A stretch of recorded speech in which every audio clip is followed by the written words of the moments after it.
ხელოვნური ინტელექტი დრამატურგიაში. რა იცვლება, როცა კინო ან თეატრი ხვდება ხელოვნურ ინტელექტს?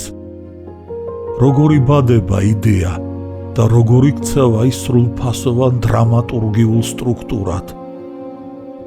შეიძლება თუ არა მცირე რესურსით დიდი ამბის შექმნა. ეს ლექცია არის დასაწყისი, შესავალი იმ პროცესში, სადაც ხელოვნური ინტელექტი ხდება არა ავტორის შემცვლელი, არამედ მისი დრამატურგიული ასისტენტი.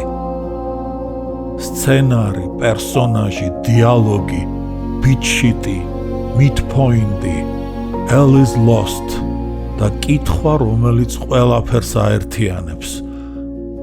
როგორ შევინარჩუნოთ ავტორის ხმა ტექნოლოგიასთან მუშაობისას? ლექციის შემდეგ იწყება დრამატურგიის კურსები იდეიდან სრულ სცენარამდე. ეს არ არის მომავლის თეორია, ეს არის პერსპექტივა, რომელიც უკვე მუშაობს. თუ ხარ რეჟისორი, სცენარისტი, დრამატურგი, ან უბრალოდ ადამიანი, ვისაც ამბების სწორად მოყოლა უნდა, ეს პროცესი და ეს ლექცია და ეს კურსი შენთვისაა. როცა ტექნოლოგია ემსახურება ავტორს.